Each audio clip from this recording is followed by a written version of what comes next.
not have done this in Algebra 1? Does this look familiar or sound familiar to anyone? Okay, cool. Y equals 10x. This is your equation that you will use if you see the words varies directly, y varies directly with x.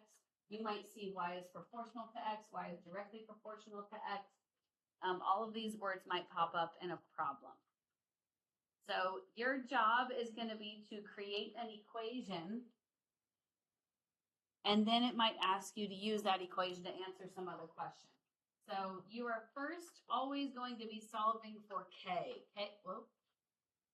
Okay, I'm trying to highlight. There we go. You're going to be solving for k. K is called the constant of variation. So imagine I plug a number in there, like 2. What type of function would we have? Y equals 2x. What is that? Linear, yeah. We just did all of our parent functions. So direct variations related to linear functions. All right, here's the next type, joint variation. So if you see the word jointly in the problem, you're going to be using this equation. Y varies jointly with x and z. And it will say whichever letter should be over here, they'll say first. So y varies jointly. Sometimes they'll use different letters. You know, in word problems, it's sometimes easier if you use letters related to what they're talking about.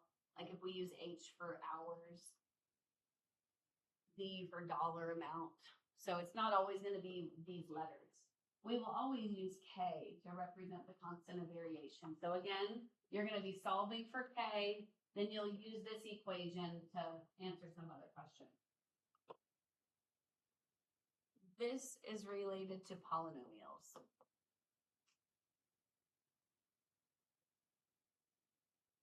So we have a linear, we've got a polynomial, and the last one is related to what this whole unit is going to be about. Inverse variation. So again, we have a k in there. Imagine we plug in a number for k, like 1. Y equals 1 over x. What type of function is that? Rational.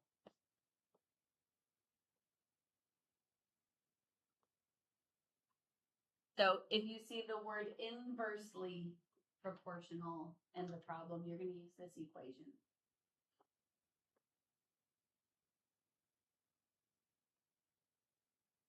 All right, so your first job when you get the problem is figure out which one of these equations we have to start with. The next part of it is solve for k. And then the final part is answer whatever question they're asking you. All right, but first I've got a few problems where all you have to do is tell me which type it is. All right, so here's our first two. Determine if the equation is direct, joint, or inverse, and then figure out what k is. So my first one over here, oh, that's the example I came up with. Which type is this? Yeah, but we call it direct. So direct, inverse, or joint. So direct and k is what? 2. What does this one look like? Inverse. K is equal to 24. Okay, those ones were easy. Here's some harder ones. This one's still easy. Which type is this? Joint. Joint. K is equal to 5. Okay, now there's some more fun ones. All right, notice these three, they don't say y equals. So we might have to do something first. What should we do first on this one? Divide by 3. So y equals x over 3.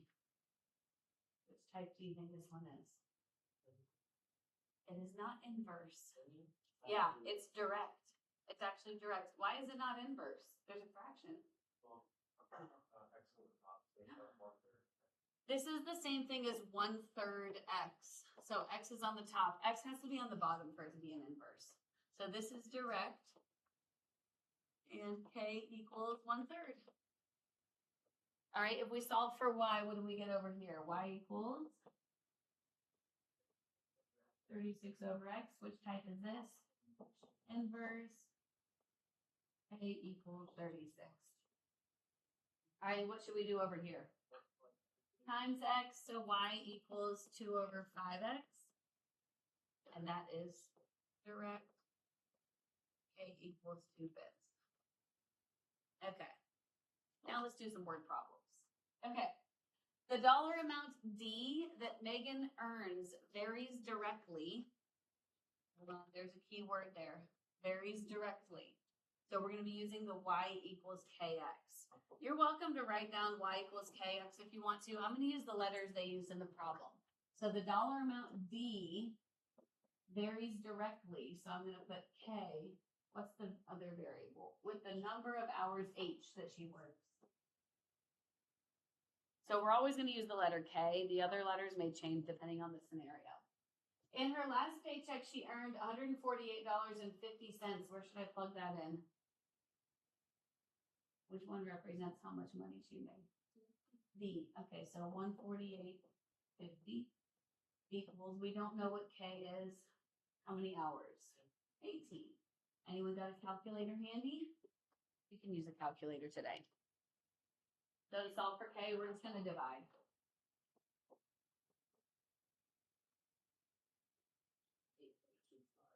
8.25. Once we have solved for K, we're going to go back to this equation and plug that in for K. So D equals 8.25 H. And then it's going to ask us another question. It says, if her next paycheck is $90.75, where do I put that? Plug it into H. B. That's how much money she makes over here. 8.25. How many hours did she work? We're solving for H. What do you think the 8.25 represents? Yeah, how much she gets paid per hour? This was a lot of money when I was working 25 an hour. Anyone have a job? You get paid more than that. Okay, that's pretty good. All right, what is it? Anyone do it? What, 11? Okay, so how many hours did she work? 11 hours.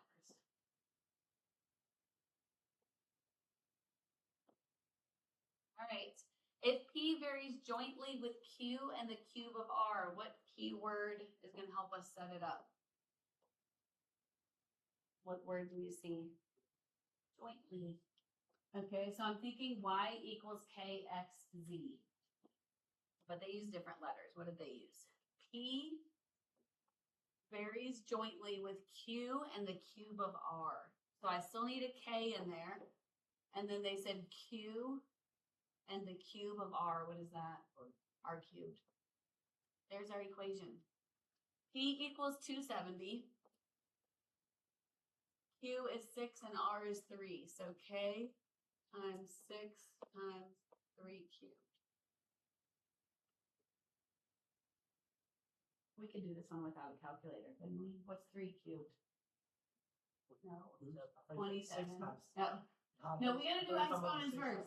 3 cubed is 27. If we divide by 27 on both sides, don't we get 10 equals 6K?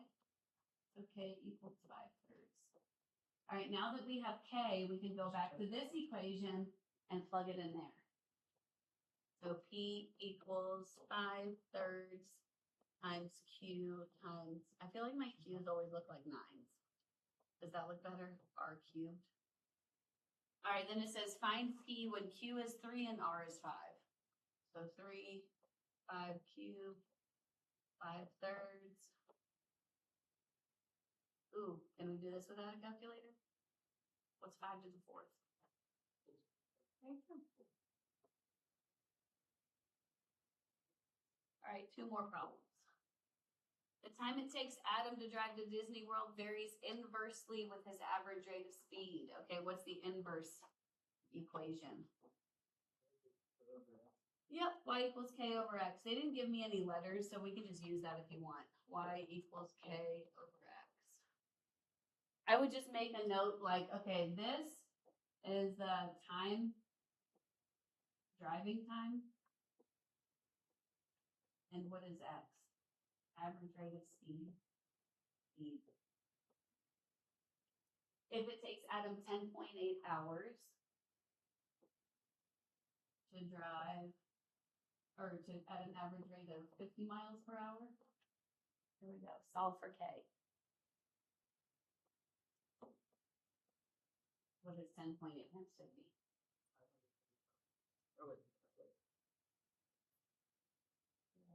I'm remembering 540 is K. So now that I have K, I'm going back to this equation. I'm plugging that in for K. So y equals 540 over x. Now it says, how long will it take him at an average speed of 60 miles per hour? Does that go in for x or y? X. So what's 540 divided by 60? Yep. So 9 hours. Okay, last one. A varies directly as B and inversely as C. Hold on. There's two words here, directly and inversely.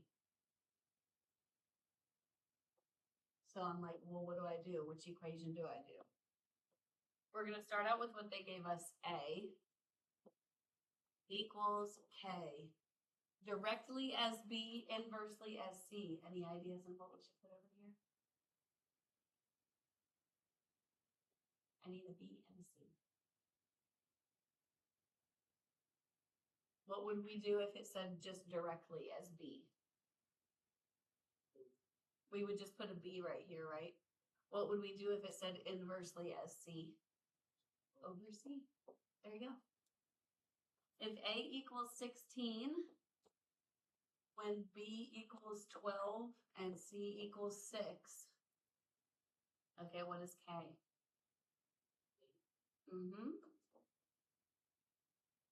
Now we can plug this in up here. So A equals 8 times B over C. Find A when B is 28 and C is 4.